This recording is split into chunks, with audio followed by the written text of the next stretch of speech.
Welcome प्यारे प्यारे बच्चों। आज हम हल करेंगे रीजनिंग सीरीज का एक बहुत इंपॉर्टेंट टॉपिक। यहां से बच्चों आपके कम से कम 10 सवाल आते हैं एनएमएमएस में, नवोदय में भी यहाँ से आपके 4 से 5 सवाल आते हैं बच्चों। साथ ही साथ श्रेष्ठा वगैरह एग्जाम में भी आपके इससे 4 से 5 सवाल आते हैं। तो आइए फटाफट से इस सवालों को देखते हैं। आज का हमारा मजेदार टॉपिक होने वाला है वेन डायग्राम। हिंदी में हम इसे कहते हैं वेन आरेख। ठीक है, तो हम समझेंगे इसे चुटकियों में और कक्षा के नोट्स बनाएंगे। देखिए यहाँ पर हमने एक कार्टून भी बना दिया ताकि आपको बहुत अच्छा लगे। इसका जो हमारा विषय है वो क्या है, रीजनिंग, और इसको आज हम आकृतियों के खेल से हल करना सीखेंगे। सबसे पहले हमें जानना है कि वेन आरेख आखिर होता क्या है। तो इसकी शुरुआत कहाँ से हुई? इसकी शुरुआत ब्रिटिश गणितज्ञ जॉन वेन ने की थी। ठीक है, अब जैसे वेन आरेख का उदाहरण यहाँ पे दिया है, जानवर और जानवर में कुत्ते। तो जानवर बड़ा गोला हो गया हमारा बच्चों। यहाँ पे ये जो बड़ा गोला है वो सभी जानवरों को रिप्रेजेंट कर रहा है, और छोटा गोला किसको रिप्रेजेंट कर रहा है? केवल कुत्ते को। अब यहाँ पे बिल्ली भी हो सकती है, यहाँ पे शेर भी हो सकता है, तो जानवर में सब कुछ आएंगे, लेकिन हमने यहाँ पे सिर्फ कुत्ते को रिप्रेजेंट किया है। ठीक है, तो होता क्या है ये कि जब हम शब्दों या समूहों के बीच संबंध को आकृतियों जैसे वृत्त, आयत या त्रिभुज से दिखाते हैं तो उसे वेन आरेख कहते हैं। मतलब जब हम डायग्राम के माध्यम से दिखाएंगे, चाहे उसमें सर्किल हो, चाहे आपका ट्रायंगल हो, चाहे रेक्टेंगल हो, स्क्वायर हो, तो उसे हम क्या कहेंगे? Venn diagram. ठीक है, इसका फायदा क्या है? बड़ी और उलझी हुई जानकारियों को एक छोटी सी तस्वीर में समझना आसान हो जाता है। अब जैसे यहाँ पर ही जो ये हमारी इमेज है बच्चों, इसको देख के कोई भी बता सकता है कि हाँ यहाँ पर जानवर और जानवर के अंदर कुत्ते की बात हो रही है। अब देखिए, शब्दों के बीच संबंध के 3 मुख्य तरीके हैं। 3 मेन है, लेकिन इसके अलावा भी और होते हैं। जब हम क्वेश्चन को सॉल्व करेंगे तो हम उस तक भी पहुंच जाएंगे। पहला क्या होता है? पूरा संबंध, है ना, यानी ऑल, यानी जब एक चीज पूरी तरह से दूसरी के अंदर हो। जैसे सेब और फल, तो अंदर वाला गोला क्या हो गया? सेब, और बाहर वाला गोला क्या हो गया? फल। यानी सेब क्या है? एक तरह का फल है, तो वो फल के अंदर ही आएगा। फिर क्या होता है? कुछ संबंध हो, यानी थोड़ा सा संबंध हो। तो यहाँ पर 2 चीजों के बीच में कुछ बातें समान होती हैं, जैसे लड़के और विद्यार्थी। अब यहाँ पर एक गोला लड़कों को रिप्रेजेंट कर रहा है और एक गोला स्टूडेंट्स को। तो क्या सभी लड़के तो पढ़ते नहीं बच्चों? बहुत से बच्चे होते हैं जो नहीं भी पढ़ते हैं, पढ़ाई छोड़ चुके होते हैं, या बहुत से लड़के होते हैं जो पढ़ के नौकरी कर रहे होते हैं, तो वो स्टूडेंट्स नहीं होते। तो क्या होगा कि कुछ लड़के होंगे जो स्टूडेंट्स होंगे। क्या सारे स्टूडेंट्स लड़के ही होंगे? नहीं, कुछ लड़कियां भी स्टूडेंट्स हो सकती हैं, तो वो इस खाने में आ जाएंगे। ठीक है, तो इस तरह से हम बनाते हैं। फिर है जब कोई संबंध नहीं, कोई संबंध नहीं, जब 2 चीजें बिल्कुल अलग अलग हैं तो हम उनका गोला एकदम अलग अलग बनाएंगे। जैसे कुर्सी और पानी, तो ये हो गया कुर्सी और ये हो गया पानी। तो यहाँ कुर्सी और पानी का कोई रिलेशन नहीं है, तो हम एकदम अलग अलग बनाएंगे। फिर क्या रहा है? विश्लेषण आधारित आरेख। आजकल इससे ज्यादा क्वेश्चन पूछे जा रहे हैं जो है ना, 5 क्वेश्चन लगभग आपके इसी से पूछे जा रहे हैं। तो इसमें क्या होता है? पहेली वाले सवाल होते हैं। इस प्रकार के सवालों को अलग अलग ज्यामितीय आकृतियां जैसे त्रिभुज, वृत्त एक दूसरे को काटती हैं। ठीक है, जैसे यहाँ पे काटेंगे, तो ये जो मेन जगह है यहाँ पर तीनों आपस में मिलते हैं। तो हर आकृति एक खास समूह को दर्शाएगी। जो हिस्सा आकृतियों के बीच में साझा होगा वह उन सभी समूह के गुणों को दर्शाएगा। यहाँ पर नोट क्या है बच्चों? प्रश्न को पहले ध्यान से पढ़ें, देखें कौन सा नंबर या हिस्सा पूछी गई आकृति के ठीक बीच में आ रहा है। अभी हम सवालों को हल करेंगे तो आपको बहुत अच्छे से समझ में आ जाएगा। चलिए, सबसे पहले कह रहा है हमसे बताइए कि औरतें, शिक्षक और चिकित्सक, इसमें कौन सा रिलेशन हो सकता है? औरतें, शिक्षक और चिकित्सक, यानी कि औरत, टीचर और डॉक्टर, इसमें क्या रिलेशन होगा? क्या सभी टीचर और डॉक्टर हो जाएंगे या सभी औरतें शिक्षक हो जाएंगी? तो ये वाला तो होगा नहीं। क्या कोई भी चिकित्सक डॉक्टर नहीं होगा? तो ये भी नहीं होगा। क्या सभी शिक्षक और चिकित्सक औरत होंगी? तो ये भी नहीं होगा। होगा क्या बच्चों? ये वाला बोला। देखिए यहाँ पर एक रिप्रेजेंट करेगा टीचर को, एक रिप्रेजेंट करेगा आपका डॉक्टर को, और बीच वाला गोला रिप्रेजेंट करेगा वुमेन को। अब औरतें हैं, औरतों में कुछ औरतें डॉक्टर होंगी, वो हिस्सा ये होगा। कुछ औरतें टीचर होंगी, तो वो हिस्सा ये होगा।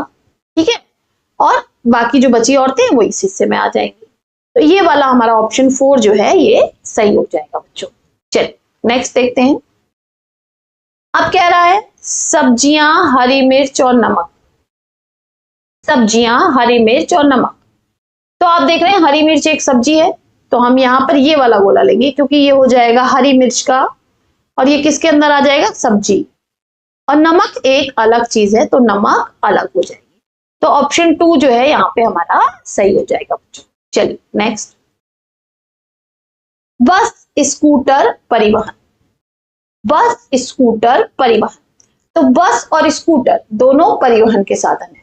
तो यहां पर बड़ा गोला किसको दर्शाएगा, परिवहन को। छोटे दो गोले, एक दर्शाएगा आपका स्कूटर को और एक दर्शाएगा आपका बस को। तो ये ऑप्शन 2 जो है ये हमारा यहाँ पे सही हो जाएगा। फिर कह रहा है आयत, वर्ग, त्रिभुज।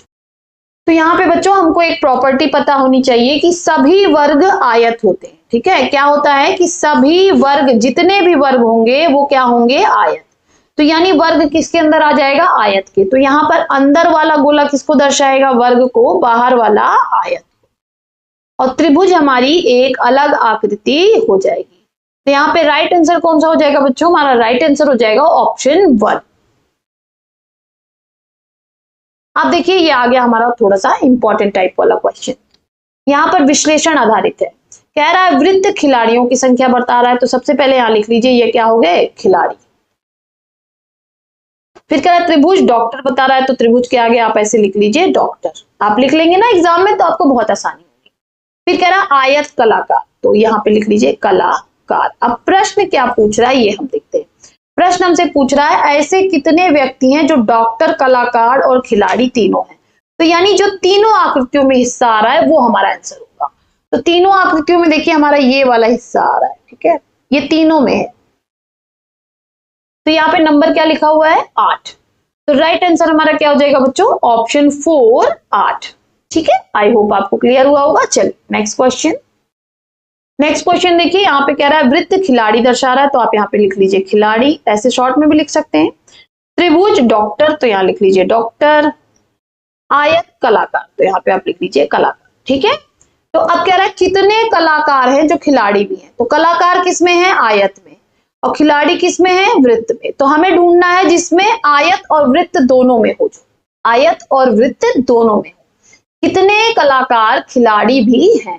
तो यहाँ पे हम देख रहे हैं बच्चों ये वाला जो हिस्सा है हमारा, ये कलाकार और खिलाड़ी में कॉमन हो रहा है। तो यानी 28 ऐसे हैं जो कलाकार भी हैं और खिलाड़ी भी हैं। तो ऑप्शन 2 जो है ये हमारा सही हो जाएगा बच्चों। चलिए नेक्स्ट क्वेश्चन पे चलते हैं। नेक्स्ट क्वेश्चन यहाँ पे देखिए दिखा रहा है वृत्त खिलाड़ी को, फिर से खिलाड़ी, त्रिभुज डॉक्टर को और आयत कलाकार। ठीक, अब कह रहा है कितने कलाकार ऐसे हैं जो ना तो खिलाड़ी है ना डॉक्टर। अब कह रहा है कितने कलाकार हैं जो ना खिलाड़ी है ना डॉक्टर, यानी हमें किसमें ढूंढना है, केवल कलाकार को। केवल कलाकार में देखिए हमारा कौन है, ऑप्शन ये वाला 32। ठीक है, तो राइट आंसर क्या हो जाएगा, ऑप्शन 2, 32। नेक्स्ट देखिए यहाँ पे पहले से लिखा हुआ है त्रिभुज जो है वो हिंदी है, वृत्त जो है वो अंग्रेजी है और आयत जो है वो संस्कृत है। कह रहा है ऐसे कितने व्यक्ति हैं जो ना हिंदी और ना संस्कृत जानते हैं, मतलब हिंदी वाले में भी ना हो और संस्कृत वाले में भी ना हो। तो देखेंगे हिंदी और संस्कृत दोनों नहीं जानते हैं, तो ये केवल ये वाला हिस्सा बच रहा है बच्चों, क्योंकि ये बाकी ये सब जो है देखिए आपका संस्कृत में आ गया, ये हिंदी में आ गया, ये आपका संस्कृत, हिंदी, अंग्रेजी तीनों में आ गया, ये भी संस्कृत में है, ये हिंदी में है, ये हिंदी में है, तो ये नहीं होगा। ऐसा पूछ रहा है जो ना तो हिंदी पढ़ते हो और ना संस्कृत पढ़ते हो। तो कितने हो जाएंगे, 7 व्यक्ति हो जाएंगे और ऑप्शन 3 जो है ये हमारा सही हो जाएगा बच्चों। चलिए नेक्स्ट देखिए, फिर से वही क्वेश्चन है। इसमें कह रहा है ऐसे कितने व्यक्ति हैं जो अंग्रेजी और हिंदी दोनों जानते हैं। तो अंग्रेजी और हिंदी दोनों, तो अंग्रेजी और हिंदी दोनों जानने वाले कितने हैं, देखिए यहाँ पे। ठीक है, जो दोनों आकृतियों में पढ़ेंगे। अंग्रेजी किस में है, आपका वृत्त में, और हिंदी किस में है, त्रिभुज में। तो वृत्त और त्रिभुज में कॉमन एरिया क्या है हमारा, ये वाला। तो कितने हो गए, 5 व्यक्ति हो गए। ऑप्शन 2 जो है वो हमारा सही हो जाएगा बच्चों। फिर देखिए नेक्स्ट है त्रिभुज हिंदी को दर्शा रहा है, वृत्त अंग्रेजी को और आयत संस्कृत को। कह रहा है कि प्रश्न संख्या 2 किस व्यक्ति के बारे में बता रही है। संख्या 2 यानी जो 2 वाला नंबर है ये यहाँ पर है, ये किसको बता रही है।